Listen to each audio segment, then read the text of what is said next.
mulai acara pada hari ini. Terlebih dahulu, saya ingin menyapa tamu kehormatan yang sudah hadir di tengah-tengah kita. Selamat datang kami ucapkan kepada yang terhormat Rektor Universitas Padjadjaran, yang pada kesempatan ini diwakili oleh Bapak Wakil Rektor Bidang Akademik dan Kemahasiswaan Universitas Padjadjaran, Dekan Fakultas Kedokteran Universitas Padjadjaran, para narasumber yang pada kesempatan ini hadir, Bapak Brigjen Polisi Dr. Asep Hendra Diana, Spesialis Anestesi KIC MKes, Dr. I Gusti Lanang Suartana Putra MM Mas, Dr. Elis Rusmiati SHMA, Ibu Erna Herawati PhD, Dr. Endi M. Astiwara, dan tentunya saya sapa juga para panelis, Profesor Dr. Dedi Afandi, Dokter Spesialis FM Konsultan DFM, Kompol Dr. M. Ihsan Wahyudi, Spesialis FM, Dr. Ferry Ahmad Firdaus M, dan para moderator, serta perwakilan dari keluarga Kim Han-tak, dan Bapak Ibu peserta webinar pada siang ini. Selamat datang kami ucapkan di webinar Donasi Jasad dalam rangka mendukung pendidikan kedokteran di Indonesia dalam rangkaian Dies Natalis ke-65 Universitas Padjadjaran dan Fakultas Kedokteran Universitas Padjadjaran. Bapak Ibu yang kami hormati, mengawali acara kita pada hari ini adalah penyampaian laporan kegiatan webinar dari Kepala Departemen Ilmu Kedokteran Forensik dan Mediko-Legal Fakultas Kedokteran Universitas Padjadjaran kepada Dr. Berlian Isnia Fitrasanti, Spesialis FM, MFM, PhD, SIP. Kami silakan. Ya, terima kasih atas kesempatannya. Saya ucapkan yang terhormat Profesor Dr. Arif selaku Wakil Rektor, kemudian Profesor Dr. Yudi Mulyana Hidayat selaku Dekan Fakultas Kedokteran, lalu seluruh narasumber dan panelis dan para teman sejawat dan hadirin sekalian, saya ucapkan Assalamualaikum warahmatullahi wabarakatuh. Selamat siang.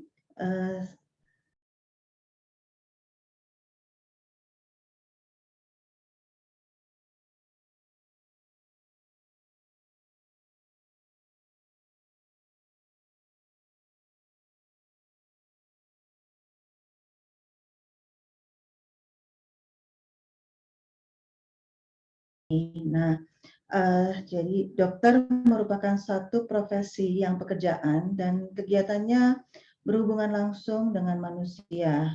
Seorang dokter yang profesional itu dituntut untuk mengenal dan mengetahui segala hal yang berkaitan dengan manusia, sehingga pendidikan kedokteran harus holistik, seimbang dalam teori, analisis, dan keterampilan klinis. Nah, sebagai salah satu instrumen penunjang pendidikan kedokteran, kadaver itu diperlukan karena kadaver merupakan tubuh manusia sesungguhnya, sedangkan dummy itu hanya merupakan tiruan anggota tubuh manusia. Oleh karena itu, Fakultas Kedokteran sangat membutuhkan kadaver untuk menunjang keberhasilan pendidikan. Nah, kadaver ini biasanya didapatkan melalui dua cara, yaitu cara kepemilikan dan penyerahan. Cara kepemilikan didapat dengan jenazah Mr. X atau yang tidak dikenal, yang dalam 2 kali 24 jam tidak diakui oleh keluarganya. Sementara cara penyerahan atau hibah wasiat didapatkan dari donasi yang mendonasi ke tubuhnya pada saat meninggal. Ya, seperti yang hendak dilakukan oleh Tuan Kim Han-tak yang hadir sebagai pemberi testimoni pada webinar ini. Baik dari kedua cara tersebut, masih ada diskusi yang menarik mengenai dasar hukum di Indonesia sendiri, serta pandangan lainnya dari aspek hukum, sosial, agama, dan mediko-legal terhadap setiap cara mendapatkan kadaver ini. Dengan demikian, kami harapkan bahwa webinar ini dapat menjadi sebuah wadah diskusi yang dapat memberikan suatu pencerahan atau suatu sudut pandang mengenai masalah kadaver dan donasi jasad premortem sebagai salah satu dukungan untuk keberlangsungan pendidikan kedokteran di Indonesia. Demikian laporan dari saya. Terima kasih. Saya kembalikan ke Bu Maya. Ya, Terima kasih untuk Dr. Isnia atas laporan kegiatan pada webinar ini.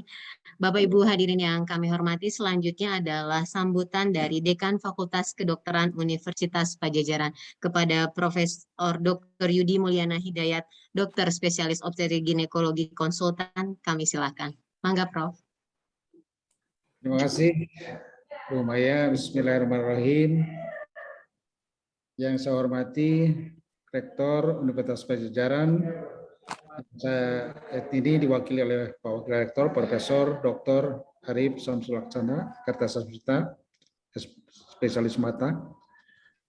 Direktur Rumah Sakit Hasan Sadikin, ada Pak Lanang. Alhamdulillah nih Pak Lanang ini banyak pengalaman di bidang ngurus jenazah ketika di Denpasar, Sanglah. Terima kasih Pak Dekan. Kedokteran forensik. Para pembicara yang saya kenal ada Brigjen Pol Asep Hendradiana, ada Dr. Ferry dan lain-lain.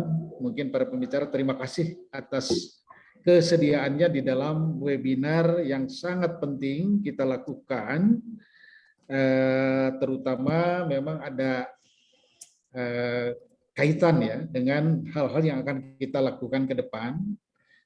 Kebutuhan teaching material dalam bentuk jenazah atau kadaver di bidang pendidikan kedokteran atau kesehatan ini terutama mempelajari anatomi organ tubuh manusia itu sangat penting.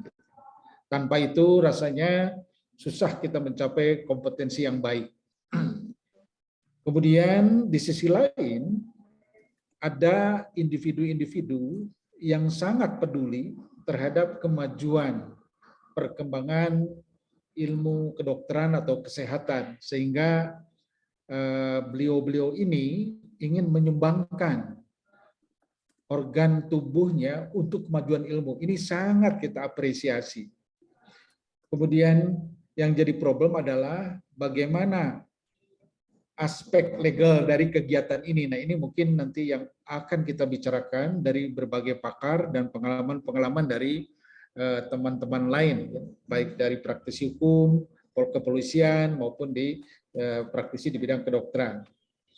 Yang intinya sebetulnya kegiatan ini tidak bersifat profit oriented, gitu ya. Setuju kan Pak Lanang ya?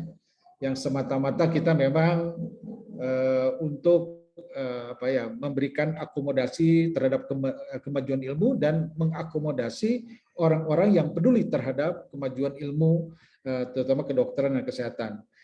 Mudah-mudahan di sini ada para pakar yang termasuk panelis yang di sini tentunya juga mempunyai kepakaran untuk membahas.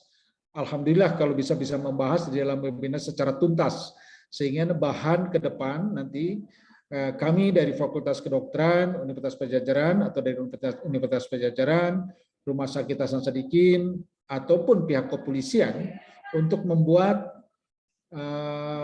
payung hukum lah kira-kira untuk kegiatan ini agar tidak menjadi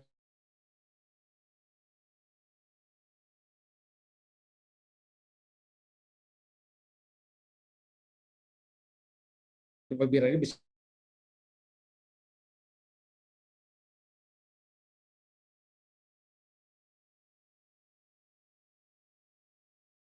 wabarakatuh.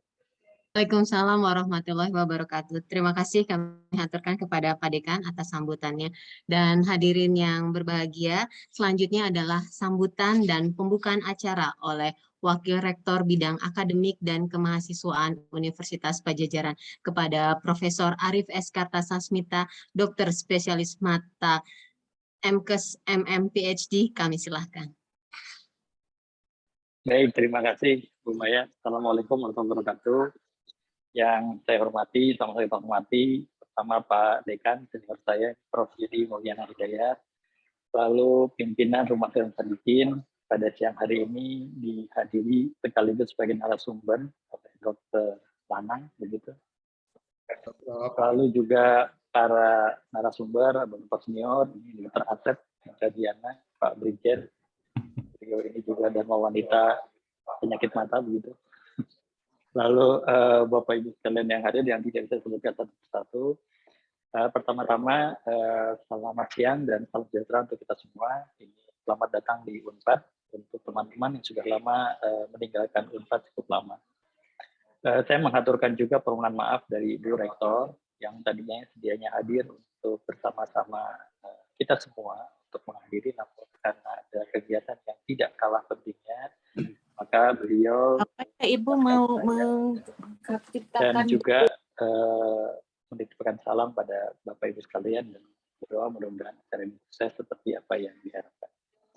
Bapak Ibu sekalian saya hormati, seperti tadi disampaikan oleh Pak Dekan, bahwa untuk pelajaran dalam hal ini Fakultas Kedokteran tentu sangat berkepentingan untuk pengembangan ilmu.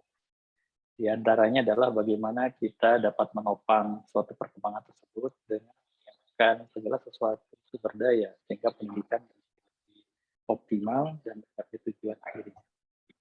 Proses pelajaran juga berkepentingan menciptakan beberapa pengetahuan baru dan bangsa. Salah satunya adalah bagaimana suatu penciptaan itu dapat ditopang oleh suatu infrastruktur regulasi sehingga infrastruktur regulasi tersebut dapat terus menjaga agar semua ilmu tetap dapat kita hasilkan. Nah, Bapak sekalian, sehingga dengan demikian pelajaran pada siang hari ini sangat berbahagia. Tadi disampaikan oleh Pak Dekan bahwa dalam output seminar pada siang hari ini kita dapat menemukan atau dapat membicarakan, diskusikan mengenai bagaimana sebetulnya tata cara yang baik dalam melakukan donasi atau pemberian jasa untuk kepentingan pendidikan, sehingga kepentingan pendidikan menjadi tidak terbengkalai, tetapi di sisi lain juga masalah etika, masalah hukum dan sebagainya juga dapat. Saya pikir isu ini sangat penting karena baru saja beberapa bulan yang lalu kami kedatangan dari beberapa perguruan tinggi negeri dan swasta yang ingin membuka fakultas kedokteran, dan salah satu isunya bertanya bagaimana untuk bisa mendapatkan jasa sebagai wahana atau sebagai infrastruktur praktikum bagi mahasiswa kedokteran. Nah, terus terang kalau dilihat dari aturan yang saya ketahui, aturan-aturan yang ada, mungkin nanti para narasumber dapat dibahas, ini sudah cukup lama, padahal kita tahu bahwa sekarang perkembangan hukum, perkembangan hak asasi manusia, perkembangan dunia global ini terus berkembang. Sehingga kelihatannya kalau kita tidak segera melakukan suatu inovasi dalam pengelolaan ini, tentu kita akan menjadi ketinggalan dan pada akhirnya akan memperberat bagaimana proses pendidikan ke depan. Nah, kami juga menitipkan bahwa dalam pertemuan ini apabila diperbolehkan juga bisa untuk dilihat dari berbagai macam sisi sudut ilmu. Saya melihat juga di sini hadir narasumber dari Fakultas Hukum 4, juga dari Fakultas Ilmu Politik, sehingga dengan demikian mudah-mudahan komprehensifness ini tidak dilihat dari sisi kedokteran berbagai sub ilmu kedokteran, tetapi juga sehingga kita akan menjadi lebih. Di samping tentu saja para praktisi yang hadir, dari antaranya dari Polri, dari rumah sakit dan sebagainya akan juga memberikan warna yang cukup kuat bagi suatu kesimpulan dari pertemuan kita pada siang hari ini. Saya pikir pertemuan kita ini tidak akan lama, kalau saya lihat jadwal sekitar 2 jam, namun tentu saja tidak akan memberi makna, dan pada gilirannya ke depan, mungkin nanti Dr. Ismi dari bagian kedokteran forensik bisa meneruskan dalam diskusi dan riset-riset lebih lanjut, sehingga nanti perkembangan yang didapatkan ini tidak statis, tapi dinamis, dan terus memberikan warna untuk pengembangan ilmu forensik pada khususnya dari dokter. Itu saja mungkin, ya, karena tadi maka dengan mengucapkan Bismillahirrahmanirrahim, webinar donasi jasad dalam rangka mendukung pendidikan kedokteran Indonesia ini secara resmi dibuka. Saja, terima kasih. Billahi taufiq wal hidayah. Assalamualaikum warahmatullahi wabarakatuh. Waalaikumsalam.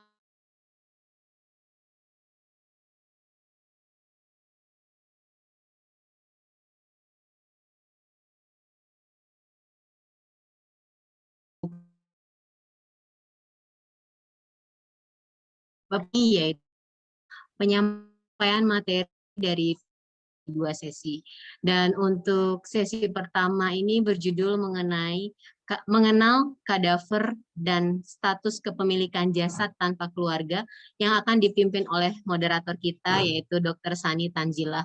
Beliau adalah staf dari Departemen Ilmu Kedokteran Forensik dan Mediko-Legal Fakultas Kedokteran Universitas Padjadjaran. Kepada Dr. Sani kami silahkan untuk memimpin sesi pertama ini. Terima kasih. Baik, terima kasih kesempatannya Bu Maya. Selamat siang.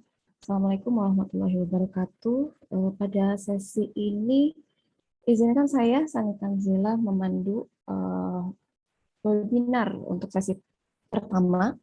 Ya, seperti disampaikan di awal pembicaraan bahwa dalam dunia kedokteran, tubuh jenazah ini memiliki peran yang penting untuk menjadi sumber dan penunjang dalam mempelajari tubuh manusia serta aspek lain menyangkut penyakit. Nah, jenazah yang kita gunakan untuk keperluan ini sering disebutkan sebagai kadaver. Dan di Indonesia sendiri berbagai regulasi pun ada untuk mengatur tentang baik bedah mayat klinis dan anatomis dan menyangkut penggunaan kadaver dalam pendidikan kedokteran. Nah, hal ini sangat penting kita ketahui karena bagaimanapun jenazah ini memiliki hak untuk diperlakukan secara bermartabat. Dan pada kesempatan ini dalam rangkaian Disnatalis ke-65 Universitas Padjadjaran dan Fakultas Kedokteran Universitas Padjadjaran, kita akan bersama-sama mendengarkan paparan dan pandangan serta pengalaman mengenai donasi jasa dari berbagai aspek, yaitu hukum, baik etik, mediko-legal, agama, serta budaya. Pada sesi pertama ini kita akan mendengarkan sudut pandang, pengalaman, serta paparan dari dua orang narasumber. Pembicara pertama adalah Dr. Brigjen Pol Dr. Asep Hendra Diana, spesialis anestesi MKes KIC. Beliau saat ini menjabat sebagai Karumkit Rumah Sakit Bayangkara tingkat 1 R. Said Sukanto, Pusdokes Polri. Beliau mengenyam pendidikan sejak SD sampai SMA di Cianjur, dan pendidikan S1 kedokteran, profesi S2 spesialis hingga subspesialis di Universitas Padjadjaran. Bisa terlihat di layar berbagai tingkat pendidikan kepolisian, riwayat pangkat, serta tanda kehormatan telah beliau ampu termasuk sebagai dokter kepresidenan Republik Indonesia. Kepada Dr. Brigjen Pol Dr. Asep Hendra Diana, spesialis anestesi MKes KIC, waktu dan layar saya persilahkan. Terima kasih Mbak Sani atas waktu yang diberikan. Bismillahirrahmanirrahim. Assalamualaikum warahmatullahi wabarakatuh. Selamat siang, salam sejahtera untuk kita sekalian. Salam, Om Swastiastu, budaya salam kebajikan. Pada kesempatan siang yang baru waktu kita, saya ingin menyampaikan paparan terkait status kepemilikan jasad tanpa keluarga. Lanjut.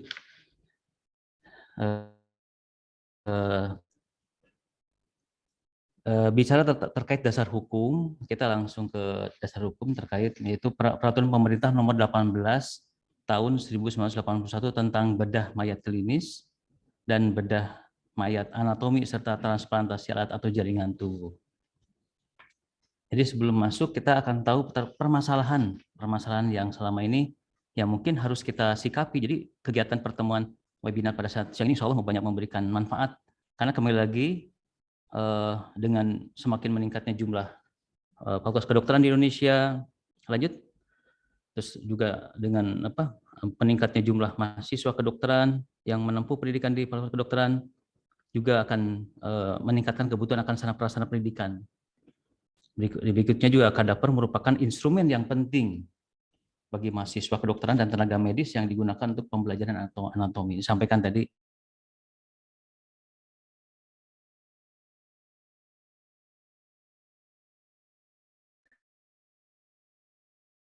di pihak lain juga. Sayang, jadi bagaimanapun juga Rumah Sakit Bayangkara tingkat 1 Raden Said Pusdokes Polri juga dalam hal pelaksanaan tugas dan fungsinya tidak lepas dari pelaksanaan apa yang disampaikan oleh Bapak 16 program Bapak Kapolri, terutama di era pandemi ini, yaitu pertama ya peningkatan teknologi kepolisian modern. Sekarang memang seperti pertemuan ini pun salah satu hal yang bisa kita manfaatkan. Pemantapan dukungan Polri dalam penanganan COVID-19 dan mewujudkan plan public Polri yang terintegrasi. Jadi bagaimana cara ke depan tuh Rumah Sakit Bayangkara sebagai salah satu pelaksana tugas kegiatan di Dokes Polri, jelas juga harus memberikan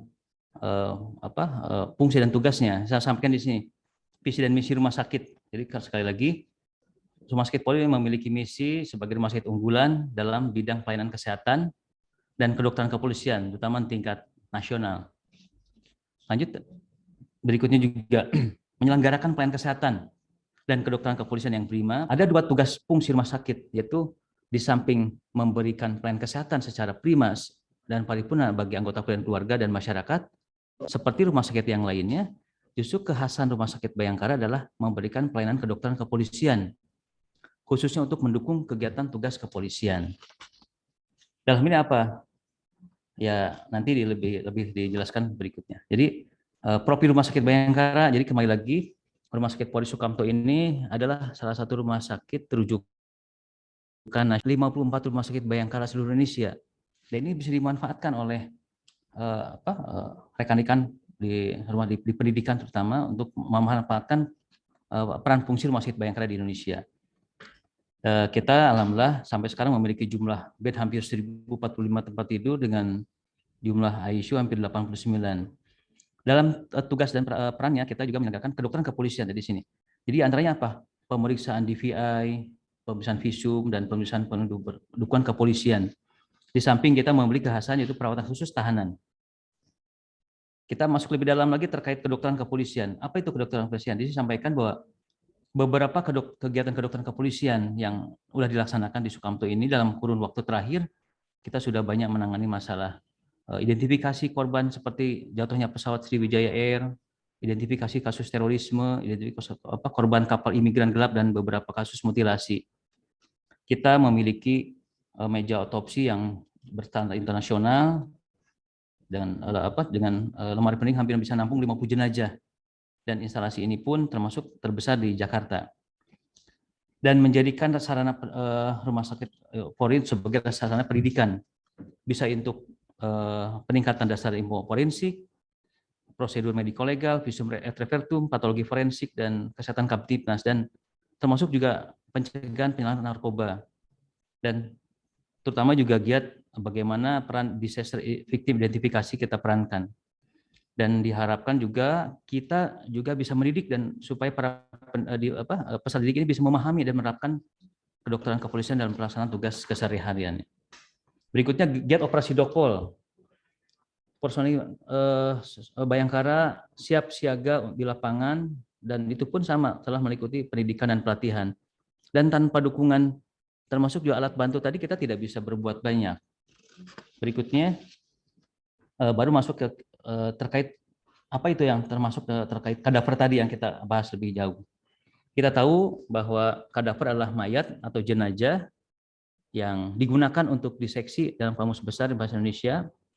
Yang kedua, kadaver merupakan mayat manusia yang secara legal dapat digunakan untuk keperluan anatomi. Berikutnya, kata bedah mayat juga diartikan sebagai suatu upaya tim dokter ahli untuk membedah mayat untuk kepentingan tertentu. Dan berikutnya, penggunaan mayat untuk pembelajaran anatomi juga diperbolehkan, namun harus ada ketentuan bagaimana memperlakukan mayat yang baik dan terhormat dari sejak meninggal sampai pemulasarannya. Upaya cara-cara mendapatkan kadaver. Memang saya sampaikan tadi bahwa kadaver untuk pendidikan di Fakultas Kedokteran diperoleh melalui 2 cara tadi, baik itu melalui kepemilikan maupun penyerahan. Pemilikan atau to agening yaitu jika dalam jangka waktu 24 jam tidak ada keluarga yang datang ke rumah sakit, maka Fakultas Kedokteran sebagai penerima kadaver dari rumah sakit yang bersangkutan seketika beralih statusnya menjadi pemilik berdasarkan Peraturan Pemerintah Nomor 18 Tahun 81 Pasal 2 huruf C.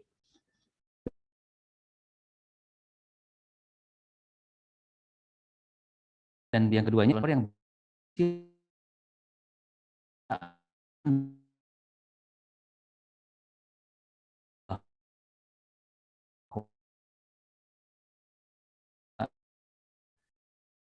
setelah meninggal jasadnya akan diberikan ke patologi mindah. Bagaimana nih? Jadi Fakultas Kedokteran yang menerima penyerahan kadaver dari rumah sakit, maka akan berubah status menjadi pemilik kadaver dengan cara pemilikan atau agenting.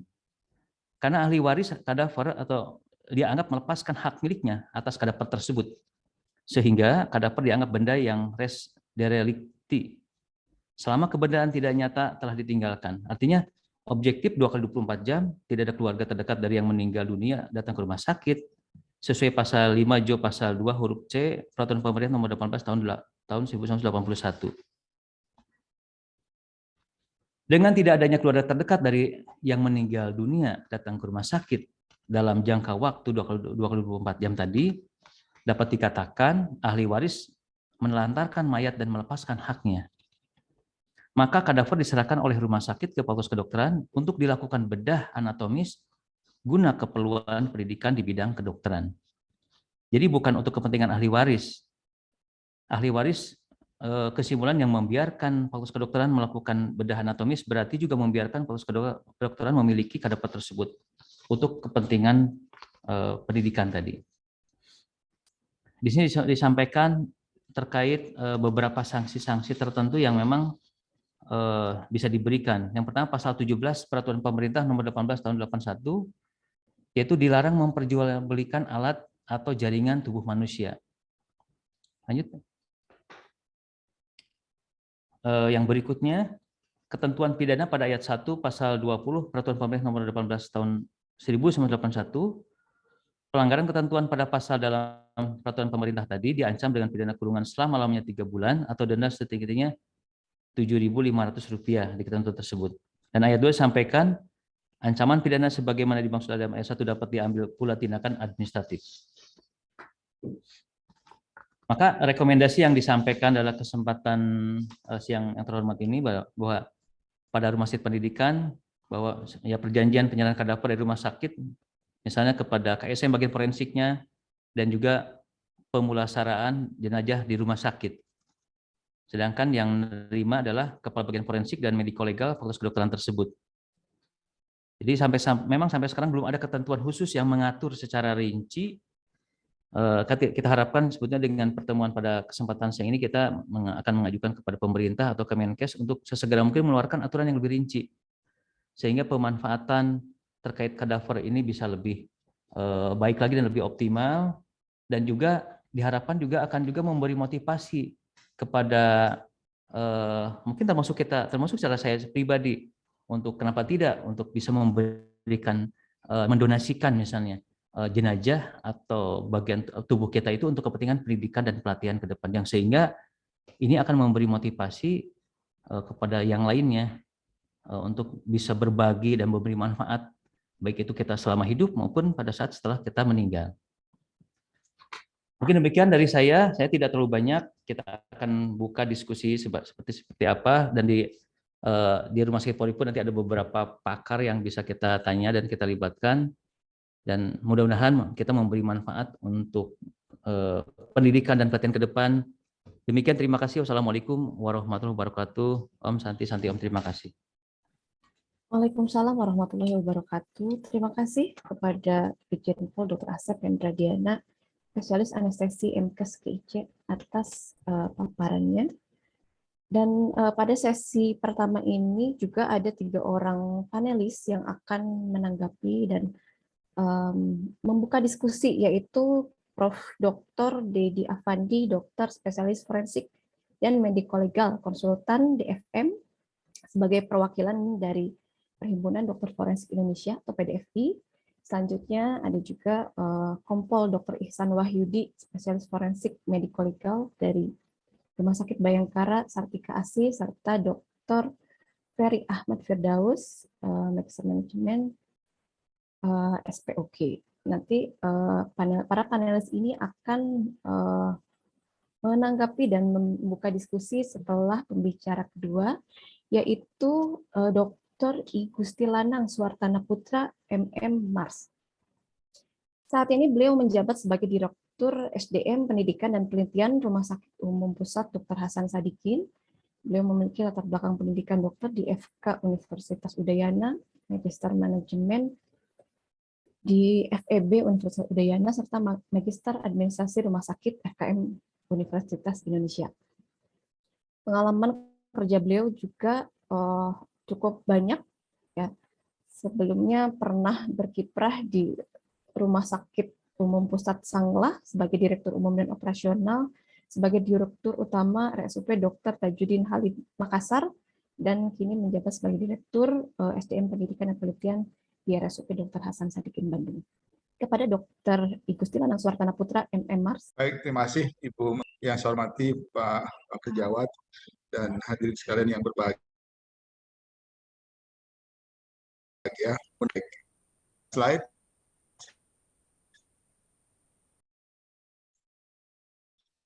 Jadi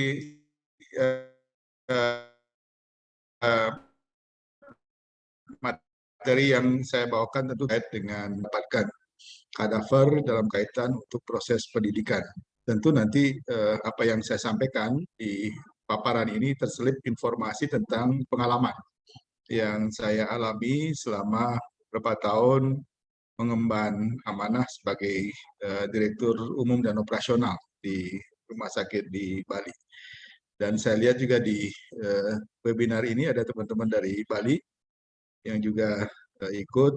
Mudah-mudahan nanti juga bisa memberikan kesaksian dalam tanda petik terkait dengan apa yang pernah kami lakukan di Bali. Bapak Ibu sekalian, mungkin ini sudah disampaikan tadi bagaimana kita mengartikan kadaver. Tentu sudah dipahami bahwa ini adalah bagian daripada tubuh manusia atau tubuh manusia itu sendiri yang secara legal digunakan untuk keperluan anatomi. Jadi ada beberapa pengertian yang bisa kita petik, tetapi pada intinya adalah jenazah yang secara legal kita peroleh dari sumber manapun, nanti akan dijelaskan sehingga secara legal bisa dipakai sebagai proses pendidikan. Slide.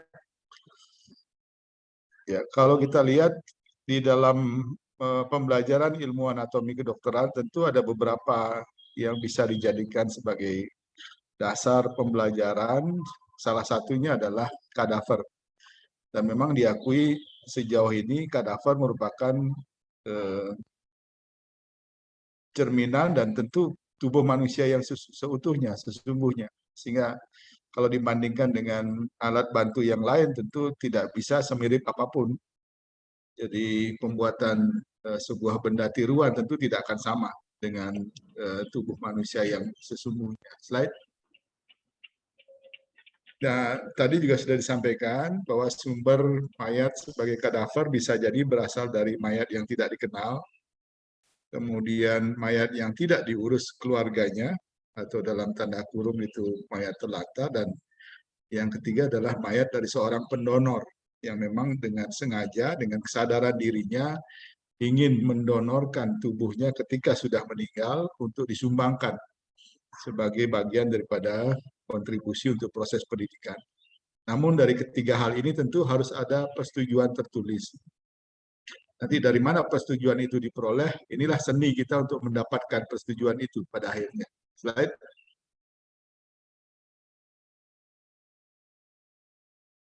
Dari aspek hukum, saya tidak akan panjang lebar karena ada pakar forensik juga di webinar kita. Slide. Silakan lanjut slide berikutnya.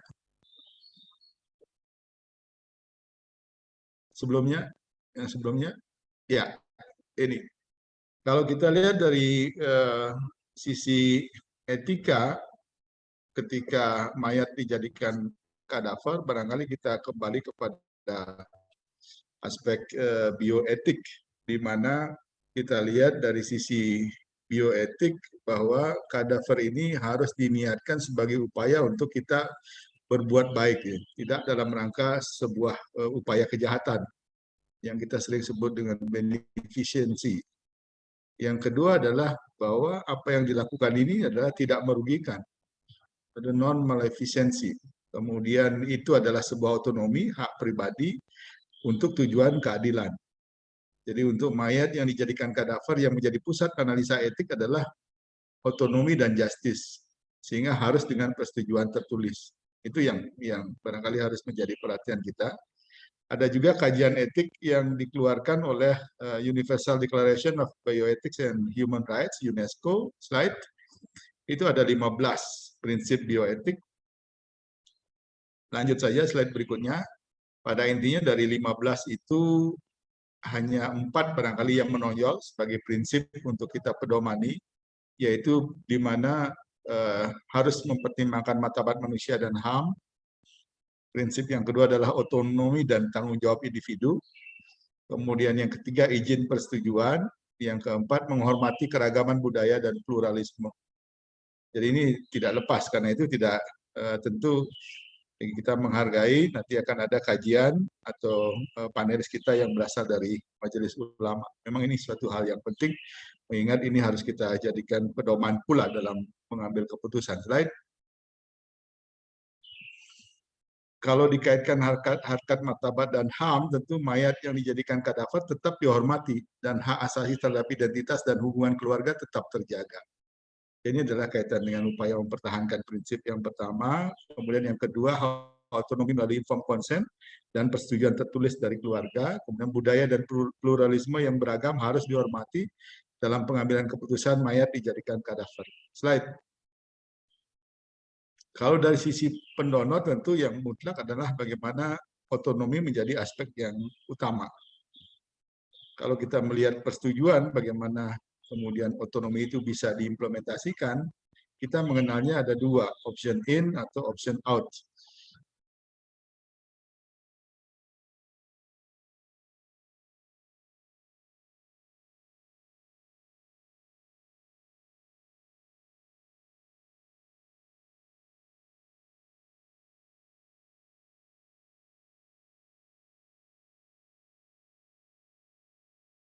Donor dan dinyatakan tidak bila mengajukan penolakan. Slide. Ya, karena persetujuan opt-in, maka dilakukan advokasi oleh tim. Jadi untuk kita bisa mendapatkan dan memastikan bahwa persetujuan tertulis itu memang benar-benar dibuat atas dasar kesadaran dan disadari oleh yang bersangkutan dan keluarga, tentu kita lebih baik kita membuat sebuah tim advokasi, kemudian dilakukan advance directive, yaitu persetujuan atau pernyataan sebelum meninggal. Kita sering kenal dengan surat wasiat. Slide. Ya, ini kaidah bioetik dalam donor kadaver tentu tidak ada keuntungan material bagi pendonor atau double equipoise. Kemudian menghargai sudut pandang yang berbeda, kemudian mendapat kepercayaan dari pendonor. Ini 3 hal penting harus jadi pertimbangan juga. Kemudian ada juga slide, silakan, standar pelayanan yang dalam bentuk partners.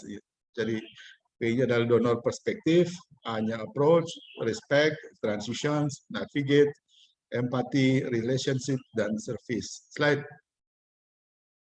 Nah, pada akhirnya kita di dalam pelaksanaannya di lapangan, dalam proses pendidikan kedokteran itu sendiri, seringkali kita menghadapi masalah, di mana kadaver bukan untuk bedah mayat anatomi, tetapi untuk pelatihan pengembangan kompetensi, terutama pelatihan pembedahan.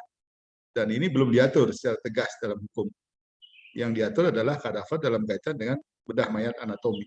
Tapi untuk bedah pelatihan, mungkin pengembangan kompetensi dan lain sebagainya itu belum diatur. Pendekatan etika sama dengan kadaver mayat anatomi. Jadi saya kira kita harus mengacu kepada satu peraturan yang sama, bahwa itu harus diatur dengan sesuai dengan undang-undang yang berkaitan dengan bedah mayat anatomi. Slide. Nah, ini yang saya maksud tadi. Pengalaman, kita kembali kepada pengalaman pribadi dan kondisi lingkungan yang saya alami langsung. Mohon maaf sebelumnya, ini di budaya masyarakat kita di Bali, kami mengenalnya dengan Pancasrada, di mana poin yang terpenting adalah bahwa masyarakat Hindu percaya adanya karma pala. Karma pala itu adalah bagian daripada apa yang kita lakukan. Kalau dia berkarma baik, tentu akan mendapatkan pahala yang baik, sehingga donasi tubuh itu merupakan bagian yang dianggap mulia dan bermanfaat untuk kemanusiaan, sehingga akan mendapatkan pahala, dan inilah yang membuat kemudian pandangan masyarakat menjadi lebih terbuka. Tentu ini bagian daripada budaya yang ada dan kondisi spiritual lingkungan yang ada di Bali. Kemudian manfaat akan didapatkan sepanjang keputusan dibuat dengan pengetahuan dan persetujuan dari pendonor, penerima donor, dan keluarganya. Slide. Yang kalau kita lihat mayat dari pendonor dengan keinginan sendiri untuk menjadikan mayatnya bila sudah meninggal dijadikan kadaver. Ini seringkali kita dapatkan. Mereka memegang surat wasiat, memegang surat pernyataan, dan tentu ini harus dilaporkan ke rumah sakit, difasilitasi oleh Hukormas dan Komite Etik dan Hukum Rumah Sakit. Kemudian rumah sakit melakukan advokasi untuk memastikan dan meyakinkan kita semua bahwa memang tujuan daripada dibuatnya surat itu adalah memang benar-benar atas niat yang tulus yang muncul dari diri sendiri. Dan tentu lebih formal lagi kalau penandatanganan dilakukan di hadapan notaris. Ini kaitan dengan pendonor. Slide. Kemudian kalau dia tanpa identitas atau Mr. X yang dikirimkan ke rumah sakit, memang benar tadi sudah disampaikan oleh Pak Brigjen Asep, tersimpan di rumah sakit sampai 2 kali 24 jam. Kemudian ada konfirmasi ke pihak penyidik apakah ada keluarganya atau tidak. Jadi jika tidak, tentu ada surat serah terima jenazah dari pihak kepolisian dengan dalam tanda petik kita ingin mendapatkan kepastian bahwa jenazah ini tidak bermasalah dalam bidang hukum, tidak sedang dalam proses hukum dan lain sebagainya. Sehingga ada surat pencabutan barang bukti dan berita acara penyerahan jenazah ke rumah sakit untuk dijadikan kadaver. Setelah digunakan tentu dilakukan pemulasaran dan pemakaman yang secara layak. Slide. Saya kutip beberapa surat contoh yang diajukan oleh kepala instalasi forensik. Kalau di Bali biasanya ini kita sering dapatkan adanya penitipan jenazah-jenazah yang terlantar, kemudian bertumpuk di kamar jenazah, mengingat belum ada keputusan final terkait dengan keberadaan jenazah tersebut, sehingga kepala instalasi mengajukan kepada direktur utama untuk melaporkan. Kebetulan yang dilaporkan ini adalah terkait dengan freezer yang rusak, sehingga ini akan mengganggu, mengingat jenazah-jenazah tersebut tersimpan cukup lama, mengganggu dari segi tentu estetika dan lingkungan, kemudian dilaporkan. Slide berikutnya. Nah, dari situ kemudian Direktur Utama, pimpinan rumah sakit melaporkan ke Dinas Kesehatan Provinsi untuk minta izin bahwa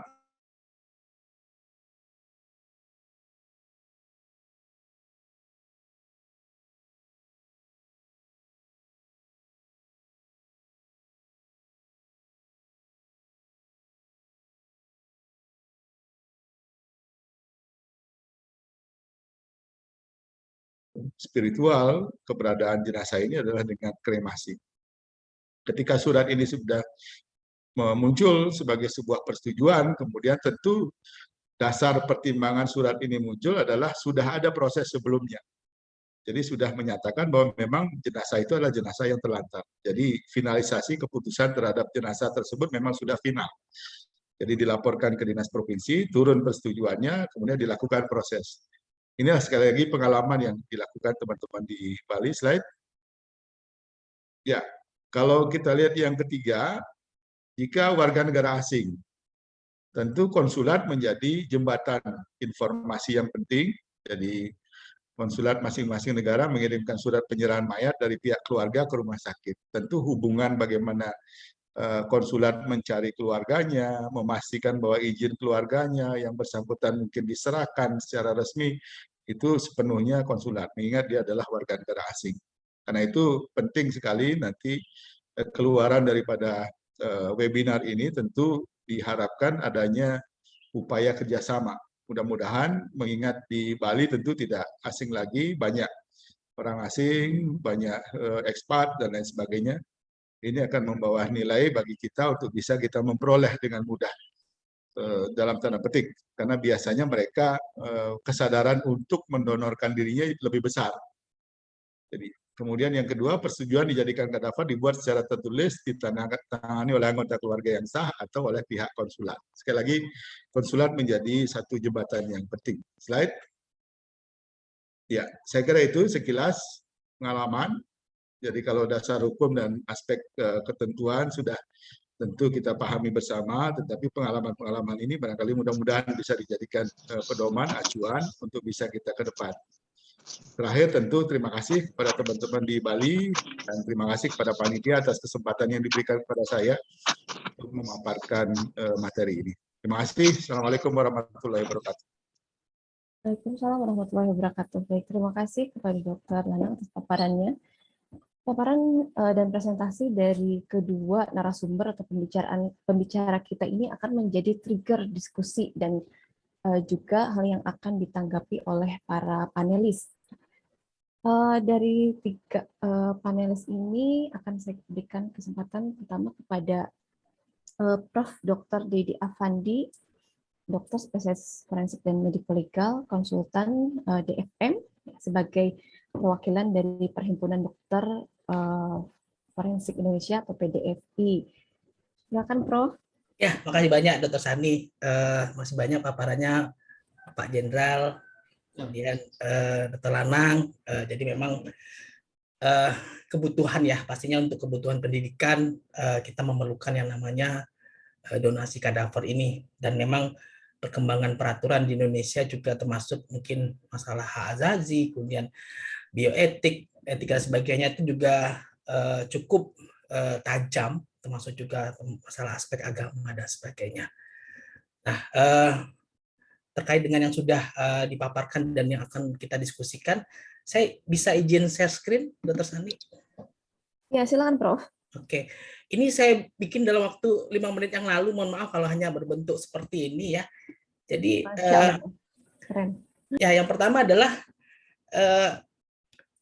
sudah keluar PP yang terbaru nomor 53 tahun 2021 tentang transplantasi organ dan jaringan, dan PP ini mencabut dari PP 18/1981. Nah, artinya apakah nanti nggak ada nih kata-kata bedah mayat klinis, bedah mayat anatomis, bedah mayat medico legal? Masih ada. Itu diatur dalam Undang-Undang Kesehatan seperti itu. Nah, terkait juga mungkin perkembangan dari pelayanan ini, kalau dulu kita lihat di PP 81 memang akan diserahkan ke FK karena dulu mungkin forensik hanya ada di FK. Tapi perkembangan terbaru nggak ada FK yang punya forensik seperti itu. Akhirnya pengaturannya itu penyelenggaranya justru sudah diatur di dalam PP ini. PP ini menjadi lebih cair sekali dalam pengertian bahwa di mana sih diatur tentang boleh kadaver itu di bagian keempat, yaitu transplantasi jaringan tubuh lain. Di situ yang di atasnya ada mata, ada apa dan sebagainya. Nah, dari tubuh lain itu termasuk apakah whole atau in toto, silahkan aja. Kemudian penyelenggaranya siapa? Rumah sakit yang sudah mendapatkan izin untuk menyelenggarakan transplantasi organ dan jaringan. Tata caranya ada di pasal 50 bahwa harus mendaftar dulu di SIT ya, Sistem Informasi Transplantasi. Nah, SIT itu pasti rumah sakit penyelenggara punya. Kemudian nanti apakah dijelaskan dia mendonorkan apa, kepada siapa, misalnya langsung aja kepada Fakultas Kedokteran Unpad ya, seperti dan sebagainya. Terus nanti bagaimana prosesnya dan sebagainya. Nah itu di penyelenggaraannya justru di sana seperti itu. Nah, untuk pendonor yang dikenal itu memang diminta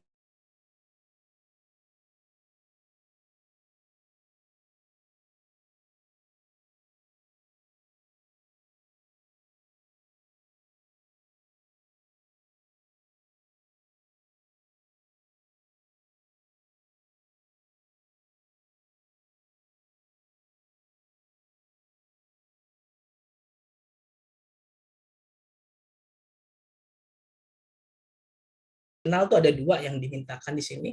Persetujuan dari si pendonor. Yang kedua, persetujuan dari keluarga terdekat. Urutannya sudah dijelaskan ya. Itu pasangan yang sah. Kalau nggak ada pasangan yang sah, baru anak kandung yang sudah dewasa. Kalau nggak ada kandung, baru orang tua kandung. Kalau nggak itu baru saudara kandung. Ini adalah urutannya. Supaya apa? Supaya tidak timbul dilema ketika menghadapi sehari-hari. Walaupun ini agak berbeda ya. Kalau misalnya kita lihat urutan ini dibandingkan dengan peraturan Menteri Kesehatan tentang persetujuan tindakan kedokteran. Kalau di PMK ya informasi itu pasangan, orang tua, anak, baru saudara kandung. Kalau di PP ini ngomongnya pasangan, anak, orang tua, dan saudara kandung seperti itu. Nah, kalau untuk pendonor yang sudah kenal diatur juga dalam PMK 37 2014 itu pasal 17. Jadi tetap harus melalui itu, tapi dikuncinya hanya sesuai dengan peraturan perundang-undangan. Artinya ikut lagi ke PP ini. Kalau mayat yang ini mayat nggak dikenal, mohon maaf ya, nggak dikenal di sini, di situ tetap ngomongnya bahwa dapat dimanfaatkan.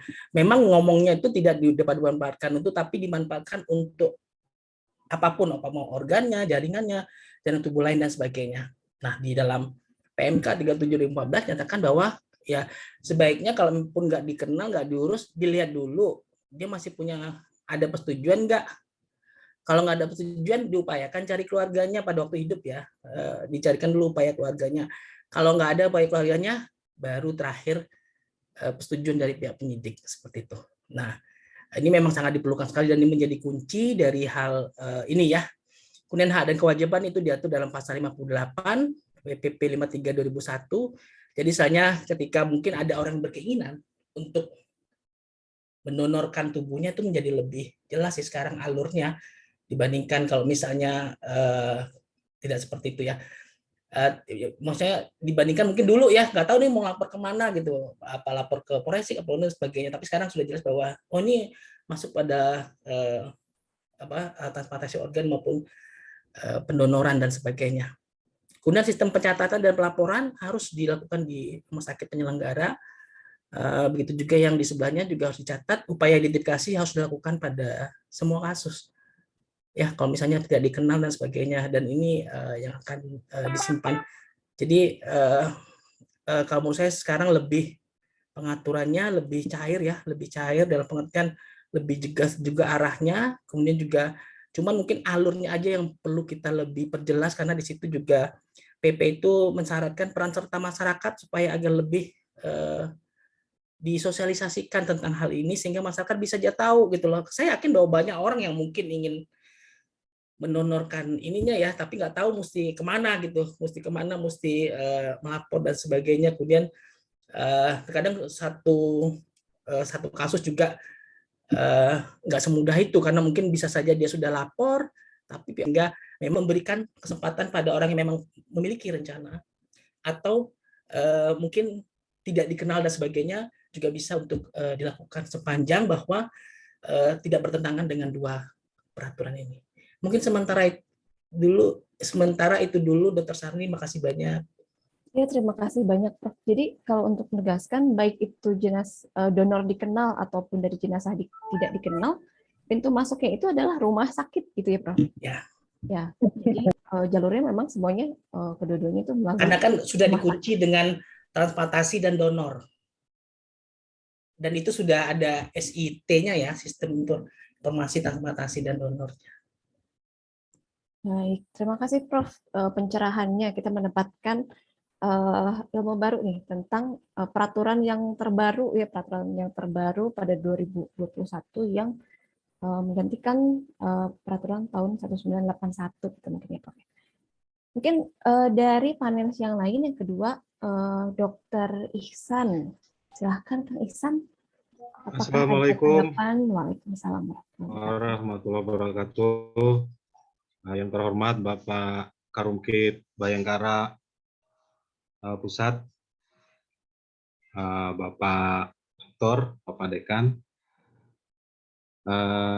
Terima kasih sebelumnya saya ucapkan atas kesempatan untuk hadir di webinar ini. Kami mewakili dari Rumah Sakit Bayangkara Sartik Asi Bandung. Yang kemarin kita dapat undangan, terima kasih atas undangannya. Saya langsung mengingat waktu ini, saya langsung menanggapi saja. Untuk paparan yang pertama, itu saya menyoroti mengenai adanya rekomendasi yang diberikan pada paparan yang pertama itu mengenai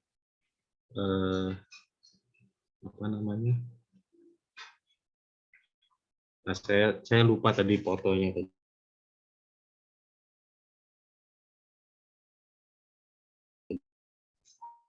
pertama. Tadi yang kedua, nah ini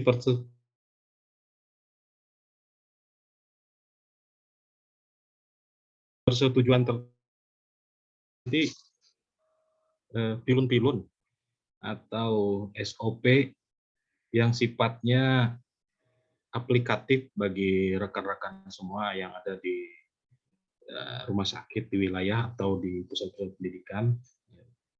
Pilun-pilun baku, apakah itu berisi tentang berkas-berkas atau form-form yang harus disiapkan apabila ada permintaan untuk kadaver terhadap jenazah. Berkas-berkas itu tentunya harus mendukung semua ya berkas-berkas itu dalam bentuk tertulis, dalam bentuk resmi. Mudah-mudahan bisa kita hasilkan dari pertemuan ini yang mendukung semua aspek. Selamat siang, Prof. Tadi juga saya ternyata ada di bagian akhir tadi mengenai upaya untuk penentuan. Kalau detailnya kita juga kalau dibayangkan aplikasi kalau boleh sharing pengalaman, jadi setiap jenazah yang tidak dikenal itu kita lakukan upaya identifikasi primer maupun sekunder. Hanya sampel DNA-nya kita simpan, kita berikan label, habis itu pemeriksaan gigi geligi, odontogram, serta sidik jari oleh Inavis, tim medis, dan lain-lain. Nah, itu kita pindahkan dalam bentuk catatan yang kita simpan, nomor label ya, jadi label. Jadi label ini nanti akan mengikut terus sampai ke surat kematian dan lain-lain. Sehingga nanti apabila ada keluar, kira-kira tidak panjang tanggapan dari saya, cuman itu saja. Terima kasih atas waktunya. Assalamualaikum. Betul, terima kasih Ihsan. Ya, pada sisa panelis ini berasal dari berbagai komponen, baik struktural dari pihak Rumah Sakit Bayangkara, juga ada Prof. Dedi sebagai perwakilan dari profesi ya dari Perhimpunan Dokter Forensik Indonesia, sekaligus beliau juga pengurus Kolegium Kedokteran Forensik Indonesia, juga sebagai seorang dosen dan praktisi juga gitu. Jadi paket lengkap itu ya Prof ya, dari berbagai sudut. Nah, ada juga Dr. Ferry dari RSUD Al Ihsan. Nah, Dr. Ferry ini mewakili Dr. RSUD Al Ihsan yang juga merupakan rumah sakit pendidikan ya Dok ya. Saya persilakan kepada Dr. Ferry untuk memberikan tanggapan. Baik, terima kasih. Assalamualaikum warahmatullahi wabarakatuh.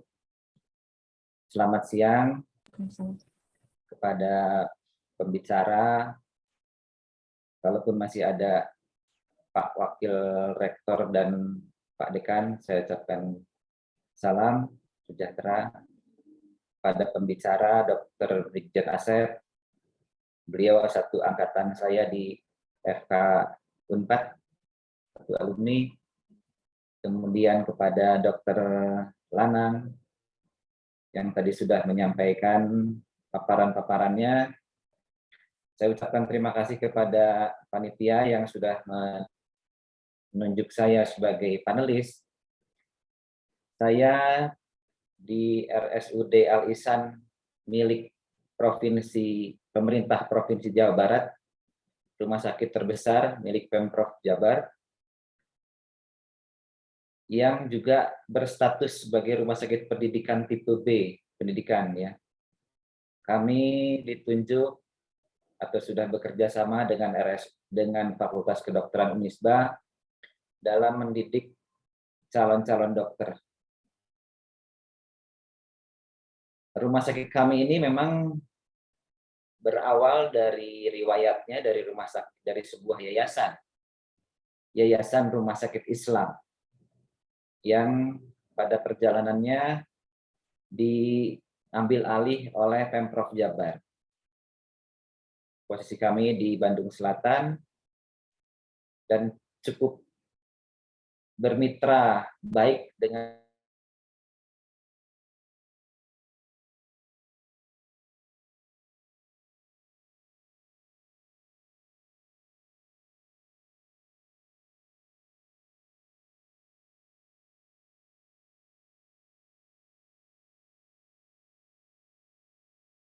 ikut juga membina, mendidik calon-calon dokter.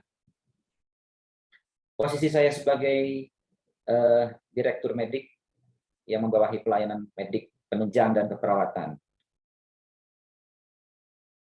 Saya ditunjuk dengan 3 panelis tadi, Prof. Dedi dan Dr. Ihsan. Saya memposisikan mungkin sebagai panelis menebarkan masalah lah, ya. Bisa pro, bisa kontra. Saya mungkin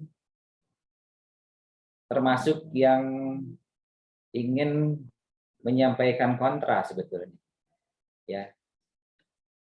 Rumah sakit kami ini walaupun sudah menjadi rumah sakit pendidikan, tetap masih berlandaskan kepada aturan-aturan syar'i, ya, syar'i daripada agama Islam, sehingga sampai saat ini mahasiswa yang praktek ini tidak di rumah sakit kami ini melakukan praktek kadavernya, melakukan eksperimen kadavernya, karena memang kami masih belum semua sepakat bahwa kadaver atau manusia, ya, kadaver itu kan dalam praktek pendidikan dokter itu manusia, itu masih ada pro dan kontra antara boleh dan tidak. Kami melihat bahwa manusia itu sebagai suatu makhluk Allah yang sangat-sangat mulia.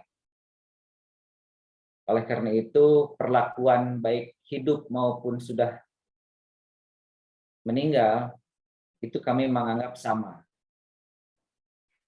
Oleh karena itu, nanti sampai saat ini, kami masih terus berdiskusi antara golongan yang pro dan kontra.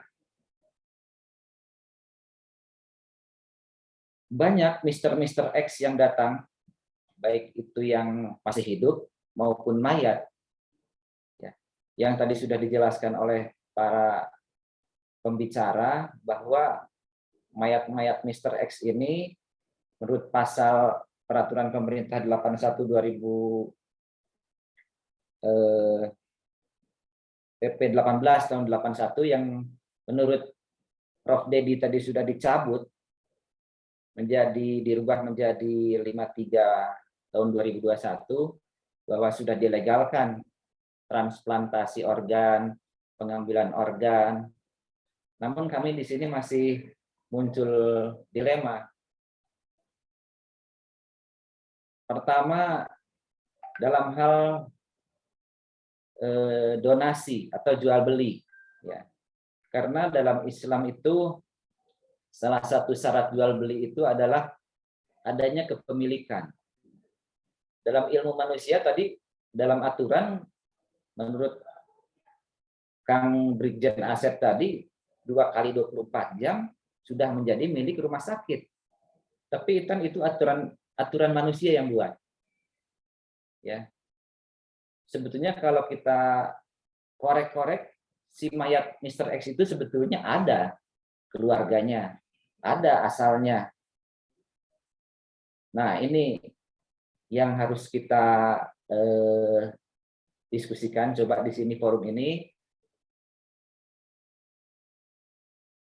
kita lihat kadaver dipotong-potong, ada yang ditusuk-tusuk, ada yang secara ilmu manusia dilegalkan, ya, ada peraturannya boleh.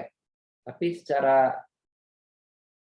ilmu agama, khususnya Islam yang sedang saya bahas ini, itu Tidak ada abu-abu, adanya ya kalau hitam-hitam, kalau putih-putih. Nah, marilah kita diskusikan bagi yang memahami mengenai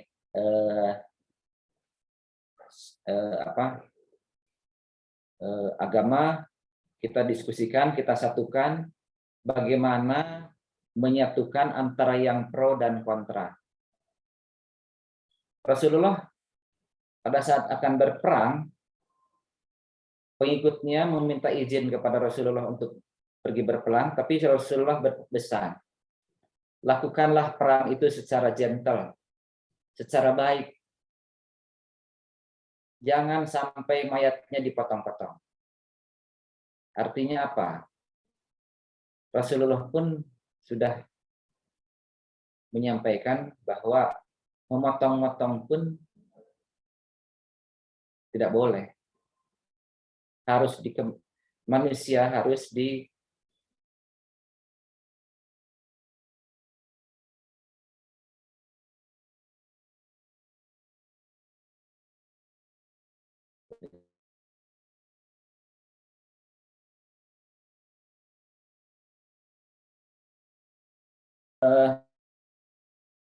dari golongan yang sangat, saya pernah berdiskusi dengan seorang sahabat, teman yang memiliki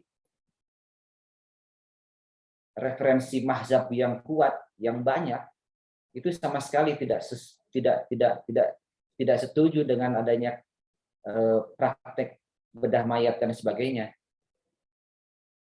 Nah, marilah kita sama-sama diskusi mengenai hal ini. Baik, demikian mungkin pembawa acara, pendapat dari saya demikian. Terima kasih. Assalamualaikum warahmatullahi wabarakatuh. Waalaikumsalam warahmatullahi wabarakatuh. Terima kasih Dr. Ferry atas tanggapannya. Dan ini juga semakin menjadi bekal ya untuk diskusi kita, bahwa meskipun sudah ada peraturan secara legal yang mengatur tentang kadaver atau transplantasi dan bedah mayat ini, namun masih banyak hal yang atau aspek yang perlu kita pertimbangkan dalam pengambilan keputusan. Gitu mungkin ya Dok ya, termasuk dari sudut pandang agama.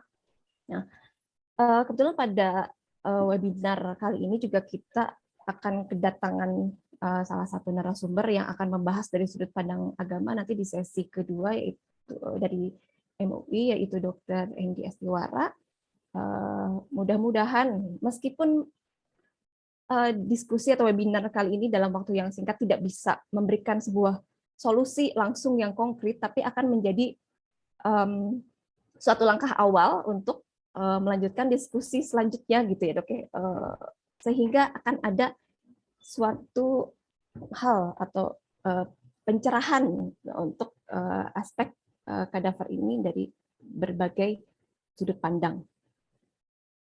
Baik, dari Dr. Asep dan dari Dr. Lanang, mungkin ada tanggapan kembali Dok berkaitan dengan tadi pernyataan dari para panelis. Terima kasih tadi sampaikan kepada Prof. Dedi atas bahasan masukan. Memang kita tahu memang PP 18 tahun 1918 itu memang sudah dicabut ya Prof ya. Tapi kembali lagi mungkin Prof di Undang-Undang Nomor 36 tahun 2009 tentang kesehatan, memang kita masih mengatur tentang bedah mayat anatomi untuk pendidikan di pasal 119 dan 120. Termasuk juga tadi sampaikan PP 53 2021. Bagaimana mengatur Mr. X untuk transplantasi, tapi di sini sebutin bukan untuk pendidikan.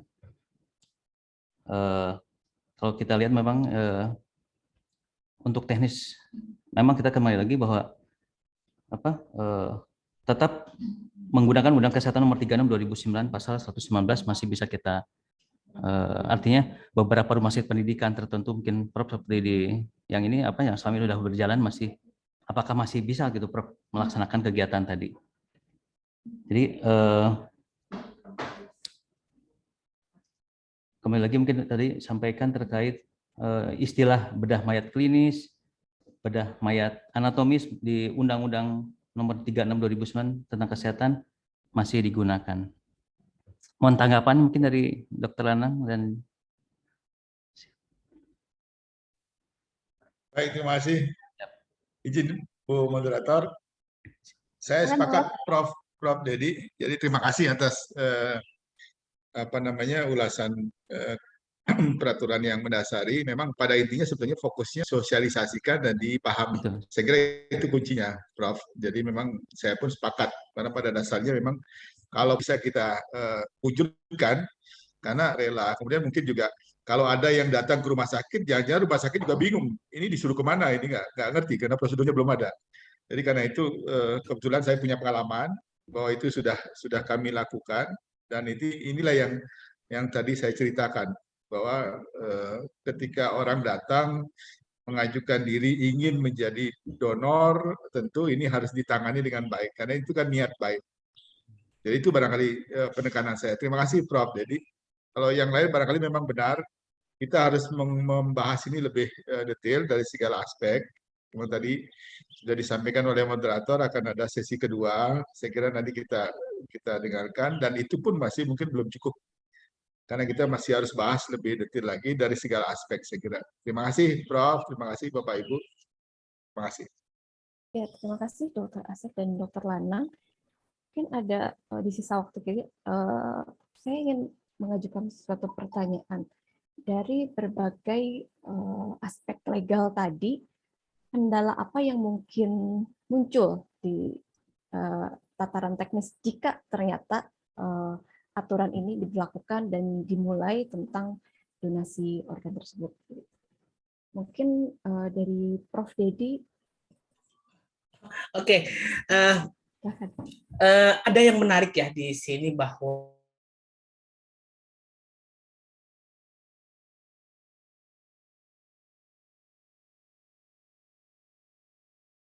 dan berbedanya adalah pendidikan. Berarti itu bedah mayat anatomis. Mayat itu kan di Undang-Undang Kesehatan. Kemudian bedah mayat mediko-legal. Nah, bedah mayat klinis sudah jelas tuh dari patologi anatomi itu pasti rumah sakit karena untuk proses pengembangan penelitian dan sebagainya. Kemudian bedah mayat forensik jelas ini sebagainya. Kemudian ada bedah mayat anatomis. Ini yang dilaksanakan di pendidikan. Ini adalah satu kegiatan di mana menjadi payung bahwa kegiatan bedah mayat di Fakultas Kedokteran itu boleh. Ini dari segi hukum ya, dari segi hukum. Nah, permasalahan berikutnya ada bagaimana cara mencari jenazah yang bisa dimanfaatkan untuk hal itu. Nah, yang kalau misalnya yang proyek jelas ada kasus tindak pidana. Kemudian kalau yang misalnya dari untuk bedah mayat klinis jelas keinginan keluarga, pengembangan, lead bank dan sebagainya itu jelas. Nah, yang untuk anatomis bagaimana? Ini semua tentu harus diatur supaya jelas dan supaya tidak menimbulkan yang namanya sakwa sangka, jual beli, kemudian penghilangan, trafficking dan sebagainya. Oleh karena itu dimasukkanlah itu dalam yang namanya lingkup transplantasi dan donor organ, termasuk yang lain-lain. Nah, pengaturannya yang lain itu banyak, tapi yang di sini adalah transplantasi donor organ jaringan lain. Artinya boleh dimanfaatkan untuk hal itu sepanjang harus ngikut yang kejelasan itu gitu loh. Nah, kejelasan itu yang menurut saya penting sekali. Karena supaya itu tadi jangan sampai orang yang tiba-tiba punya keinginan tapi nggak bisa, ataupun nggak punya keinginan tiba-tiba hilang seperti itu, ataupun yang sebagainya. Jadi mungkin proses ini memang harus lebih transparan atau lebih dibuat panduan lebih detail ya, karena kan masih setingkat PP ya Dok ya, masih tingkat PP, masih jauh di atas. Harusnya dalam bentuk yang lebih detail sampai ke bawah, termasuk yang diingatkan oleh Dr. Ihsan tadi, sampai form-formnya apa aja nih sampai ke bawah, jadi supaya alurnya juga lebih jelas, karena jangan-jangan rumah sakit penyelenggaranya juga nggak tahu kalau itu juga bisa ke saya gitu loh.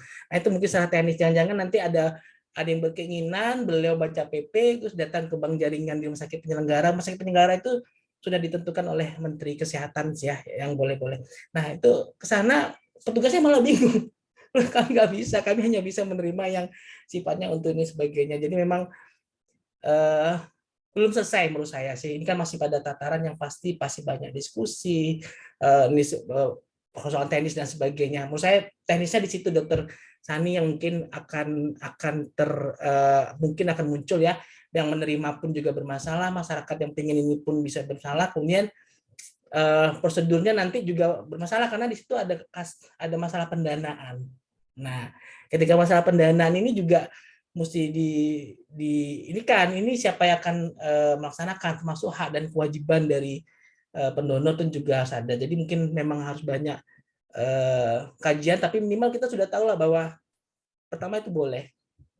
Yang kedua, alurnya sudah mulai terlihat walaupun belum terang gitu ya. Kemudian yang berikutnya adalah upaya kita untuk menuju ke arah situ seperti itu. Nah, terkait nanti dari Dokter Ferry, mungkin nanti pada sesi kedua pasti ini banyak hal yang banyak aspek dan sebagainya yang bisa sangat dibahas dan tukar pikiran di sini dalam hal ini terkait dengan masalah ini. Mungkin itu dulu Dokter Sani, makasih banyak. Ya, terima kasih Prof. Mungkin nanti juga di tataran teknis termasuk juga jenazah yang tidak dikenal tapi sekaligus tersangkut kasus hukum misalnya. Jadi ada curiga kematian tidak wajar dan tidak dikenal gitu. Wah, itu boleh. 2 kali 24 jam itu. Di dalam peraturan Menteri Kesehatannya boleh setelah tindak pidananya selesai. Ada di setelah tindak pidananya selesai, jadi ya, Prof ya bukan 2 kali 24 jam. Enggak, setelah tindak pidananya itu selesai, baru penyidik merilis, baru boleh kita manfaatkan. Kalau belum selesai ya nggak bisa kayaknya ya. Karena itu selesai nggak tahu juga kapan ya. Mungkin Dokter Asep bisa menanggapi tentang jenazah tidak dikenal atau Dokter Ihsan juga jenazah tidak dikenal tapi tersangkut dari sudut pandang penyidikan atau dari sudut pandang praktisi. Ya, terima kasih. Pak Karungkit dulu. Silakan Dokter Ihsan, silakan. Pak Karungkit dulu izin. Selama ini kita juga banyak dibantu sama Dokter Ihsan. Beliau kan pakar kita di forensik kita ini. Siap.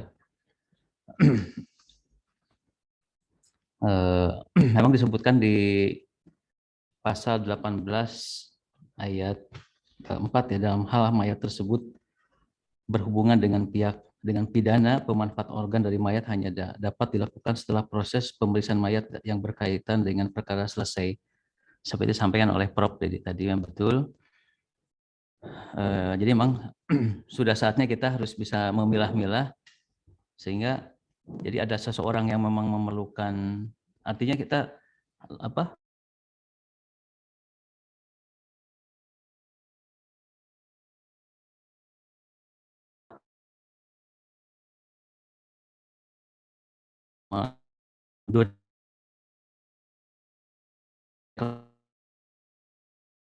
tadi mungkin ada perkara yang sebenarnya mungkin saya gitu aja mungkin Prof. Jadi pada prinsipnya regulasi yang sudah ada mungkin tetap secara detailnya perlu lebih dijabarkan lebih jelas lagi mungkin sehingga tidak ada lagi keraguan-raguan dalam hal pemanfaatannya, keraguan-raguan dalam penggunaannya. Mungkin demikian, terima kasih. Terima kasih Dok. Dokter Ihsan mungkin ada tambahan terakhir karena waktu membatasi. Silakan Dokter Ihsan. Sudah sangat jelas dijelaskan oleh Bapak Karungkit. Saya rasa cukup terus ini. Baik, terima kasih para pembicara dan para panelis karena sebenarnya diskusinya ini kalau dilanjutkan akan sangat menarik dan panjang ya. Namun karena waktu yang membatasi, kita akan cukupkan terlebih dahulu panel sesi 1 webinar donasi jasa dalam rangka mendukung pendidikan kedokteran Indonesia ini. Jadi kita sudah mendapatkan beberapa insight mengenai aspek legal dari donasi jasad, ya baik yang berasal dari jenazah yang tidak dikenal maupun memang donor jenazah yang dikenal. Ya, berbagai regulasi pun sudah ada, meskipun dianggap ada beberapa yang masih perlu dirinci untuk tataran teknis. Nah, selain itu pula regulasi yang baru ini tentu saja harus mempertimbangkan berbagai aspek, bukan hanya aspek hukum, melainkan juga aspek agama, kultur, dan kepentingan lainnya sehingga bisa terakomodasi. Dan yang penting juga di sini adalah bahwa tentang kadaver ini dicatat bahwa itu bukan suatu jual beli dan tidak ada keuntungan material atau finansial dari situ, dan memang murni dengan niat baik untuk mendukung kepentingan pendidikan kedokteran di Indonesia. Mudah-mudahan webinar kali ini untuk sesi pertama ini bisa menjadi trigger kita, menjadi pemicu kita setidaknya untuk mengidentifikasi masalah atau pertanyaan sehingga kita bisa selanjutnya mencari tindak lanjut agar bisa menemukan jawaban yang tepat dan sesuai dengan kebutuhan. Saya akhiri sesi pertama ini. Sebelum kita mengakhiri dan pindah ke sesi kedua, izin untuk berfoto bersama, Dok.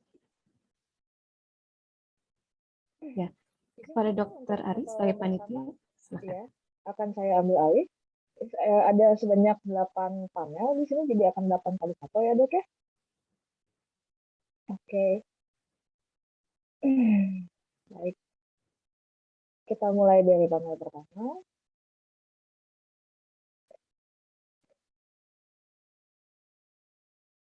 Oke. 1, 2, 3. Selanjutnya panel kedua.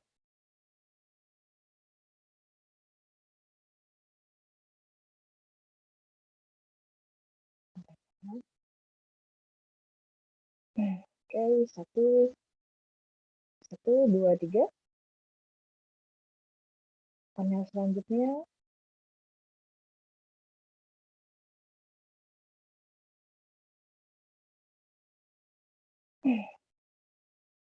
Oke, panel selanjutnya lagi, panel keempat.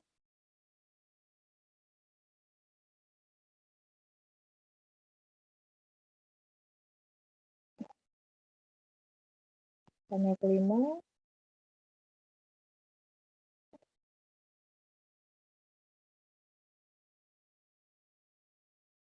Panel keenam.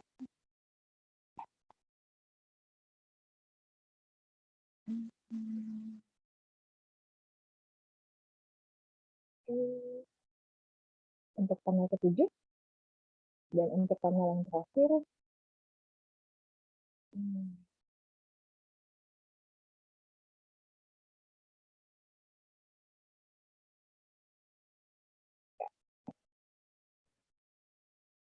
Sudah selesai, Dr. Sani?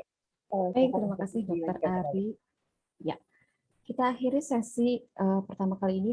Terima kasih kepada Dr. Lanang, Dr. Asep, Prof. Dedi, Dr. Ihsan, serta Dr. Ferry karena sudah bersedia untuk hadir dan memberikan paparan serta membuka diskusi ini. Mudah-mudahan kita semua selalu diberikan kesehatan. Ya. Untuk selanjutnya saya kembalikan kepada Ibu Maya selaku pembawa acara. Ya, terima kasih Dr. Sani yang telah memimpin sesi pertama ini, dan tentunya para peserta juga masih tetap semangat untuk melanjutkan pada sesi kedua. Tentunya kami ucapkan terima kasih juga untuk para narasumber serta panelis pada sesi pertama ini. Bapak Ibu yang kami hormati, selanjutnya adalah sesi kedua dengan tema donasi kadaver secara hibah, wasiat atau levering dilihat dari berbagai aspek. Dan untuk sesi kedua ini akan dipimpin oleh moderator kita,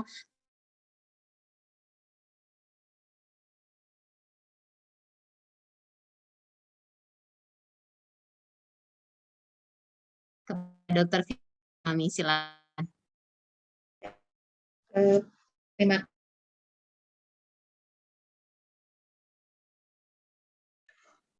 Sudah, Dok? Mangga. Ya. Terima kasih Ibu Maya atas kesempatan yang diberikan. Sebelumnya izinkan saya memperkenalkan nama saya Fitri Agustina Huspa. Saya adalah staf di SM Forensik dan Medical RSAS yang 40 menit ke depan akan memandu pada sesi kedua webinar ini ya. Pada sesi kedua ini temanya adalah donasi kadaver secara hibah, wasiat atau dengan istilah levering dilihat dari berbagai aspek. Pada sesi kedua ini akan hadir 3 narasumber dari Fakultas Hukum, dari Fakultas Fisip ya, dan dari MUI. Dan kemudian nanti akan ada panelis Prof. Dedi dan ada testimoni dari keluarga ya, dari pihak yang akan melakukan donasi ya. Baik, untuk 45 menit ke depan kita lanjutkan sesi kedua, dan pembicara pertama kita ini adalah seorang ahli hukum, Ibu Dr. Hajah Elis Rusmiati, SH, MH.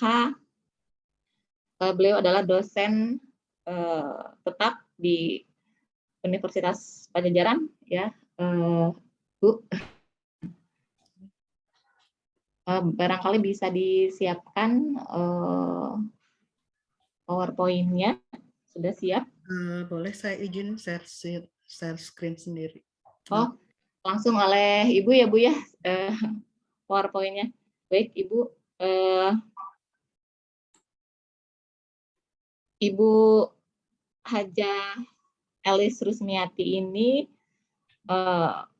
mengenyam pendidikan S1, S1 Sarjana Hukum di tahun 1987 ya Bu ya, di Universitas Pajajaran. Kemudian Magister Hukum di tahun 2006 di Universitas Diponegoro Semarang. Kemudian S3 Doktor Ilmu Hukum di tahun 2014 di Universitas Pajajaran Bandung ya.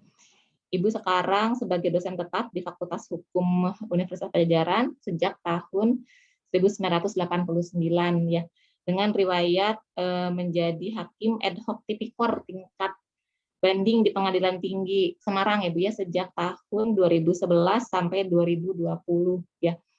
Dengan pengajaran mata kuliah yang diampu ini di tingkat S1 dan S2 diantaranya adalah hukum pidana dalam perkembangan, kemudian hukum kedokteran kehakiman ya Bu ya, kemudian penanganan perkara pidana, dan berbagai publikasi yang diterbitkan baik di dalam jurnal internasional bereputasi dan jurnal nasional ya.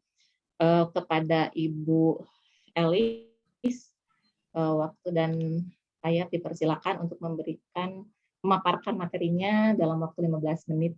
Silakan Ibu Elis. Terima kasih, moderator. Assalamualaikum warahmatullahi wabarakatuh. Selamat siang, salam sehat buat semuanya. Merupakan kebahagiaan bagi saya dan merupakan kesempatan baik bagi saya. Mohon maaf, suara saya terdengar, takut ada masalah dengan jaringan. Terdengar Ibu. Terdengar jelas.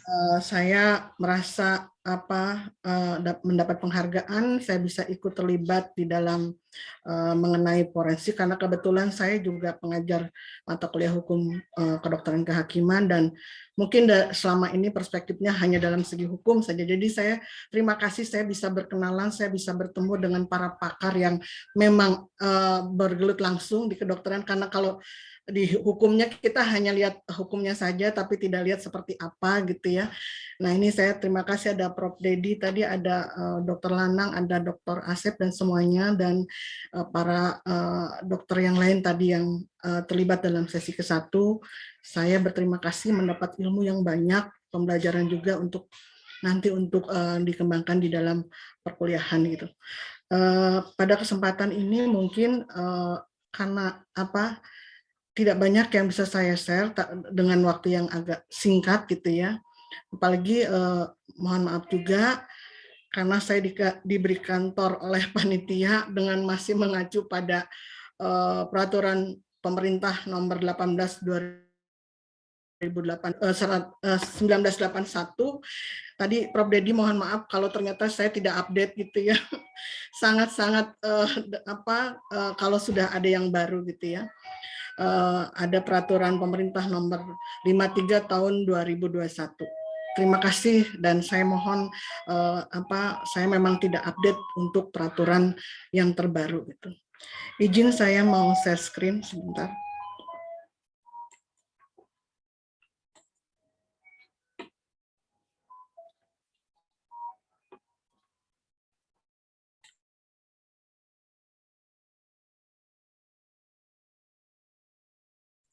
Sudah ada.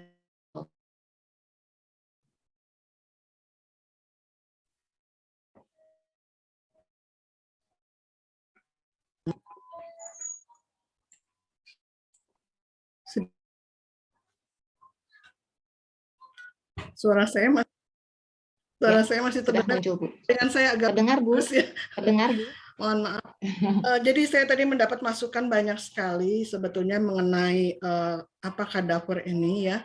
Dan kalau boleh saya ada bagi, sebetulnya ada 3 kepentingan, tadi saya setuju dengan Prof. Dedi gitu ya, ada 3 kepentingan yang harus diperhatikan berkaitan dengan kadaver ini. Maaf, Ibu mohon barangkali bisa di slideshow, Bu. Ya, sebentar. Di slideshow belum muncul slideshow-nya di kami. Ya. Atau mungkin nggak masalah ya. Silakan Bu di. Tapi biasanya ini tidak berpindah, biasanya mau berpindah ya. Ya nggak apa-apa Bu, nggak apa-apa. Silakan Bu. Nah, ini kenapa ya?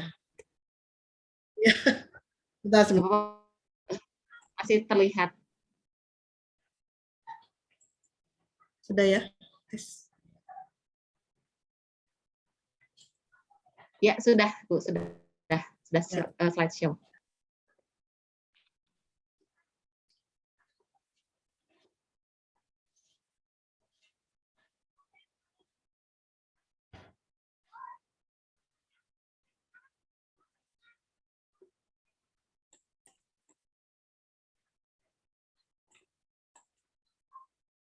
Baik.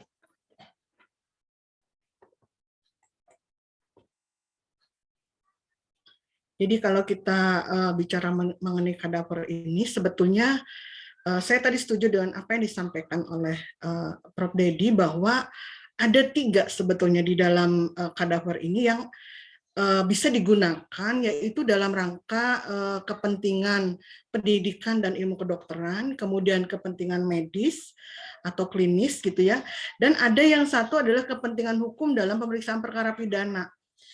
Ini adalah yang bisa memanfaatkan atau dalam rangka pemanfaatan kadaver ini yang tadi sudah disampaikan beberapa istilah adalah jenazah atau apa yang bisa digunakan di dalam nanti kepentingan-kepentingan yang harus diperhatikan. Dan kalau kita lihat mengenai peraturannya itu sendiri, ini untuk mengenai mayat itu sendiri sebetulnya kalau di dalam hukum itu sudah ada dalam kitab undang-undang hukum acara pidana, mungkin tadi ada dari kepolisian Pak Dr. Asep gitu ya, kita punya pasal 134 Undang-Undang Nomor 8 tahun 81, itu sudah ada bagaimana peruntukan mayat dalam kaitannya nanti dengan proses pemeriksaan perkara pidana gitu ya. Kemudian ada juga ini yang perlu diperhatikan adalah Undang-Undang Nomor 39 tahun 2009 yang tadi sebetulnya saya kalau memperhatikan Undang-Undang Nomor 39 tahun 2009 ini sebetulnya itu adalah payung hukum, jadi tidak akan ada peraturan pelaksana kalau tidak ada undang-undangnya sebetulnya ya. Jadi peraturan pemerintah itu kan sebetulnya melaksanakan peraturan undang-undang pokoknya yaitu di dalam Undang-Undang Nomor 39 tahun 2009 tentang kesehatan. Itu sudah ada mengatur mengenai kedudukan atau mayat itu sendiri. Diatur di dalam bagian ke-18 tentang bedah mayat. Nah, kemudian kalau saya lihat di dalam Undang-Undang Nomor 39 tahun 2009 ini sebetulnya memang ada hal yang rancu gitu ya. Makanya ketika disodorkan kita masih menggunakan peraturan pemerintah Nomor 18 tahun 81 itu sebetulnya undang-undangnya itu sendiri bukan Undang-Undang Nomor 39 2009 ya tentang kesehatan. Jadi terima kasih tadi Pak Profesor Dr. Dedi, ternyata sudah ada peraturan pemerintah yang baru gitu ya.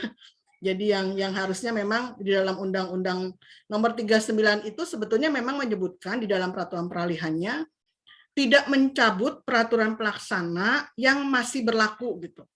Jadi memang ada kerancuan, tapi di aturan penutupnya disebutkan bahwa Undang-Undang Kesehatan yang lama itu dicabut gitu ya, sudah diganti dan dicabut gitu. Sementara peraturan pelaksananya masih tetap diberlakukan, termasuk peraturan pelaksananya yaitu Peraturan Pemerintah Nomor 18 Tahun 1981 gitu ya. Ini yang memang saya tadi karena memang saya tidak update ini tadi, padahal sebetulnya kalau dengan adanya Peraturan Pemerintah Nomor 53 Tahun 2021, sebetulnya ini sudah semakin memperjelas tadi, yang memperjelas dalam arti bahwa Peraturan Pemerintah Nomor 18 Tahun 81 itu tidak punya payung hukum yang jelas gitu. Karena apa? Karena Undang-Undang Kesehatannya sendiri sudah dicabut gitu. Jadi ini makanya, tapi karena saya disodorkan di dalam ornya gitu ya, saya juga sempat agak kaget dan tidak mencari, mohon maaf. Jadi ada juga Peraturan Menteri Kesehatan tentang kematian dan pemanfaatan organ donor ya. Kemudian saya juga masih mengacu karena memang di dalam, sebetulnya kalau dilihat di Peraturan Pemerintah Nomor 18 Tahun 1981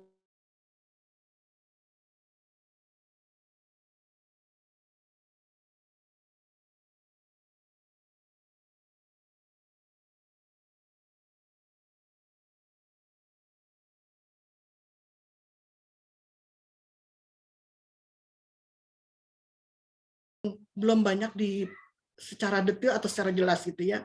Padahal sebetulnya itu penting karena apa? Kalau tidak ada regulasi yang jelas, yang benar, persoalannya kan tadi kita menyangkut HAM, menyangkut apalagi tadi nanti dilihat dari berbagai aspek gitu ya. Itu sangat nanti kekhawatirannya nanti siapa yang akan dipertanggungjawabkan manakala ada misalnya tadi 2 kali 24 jam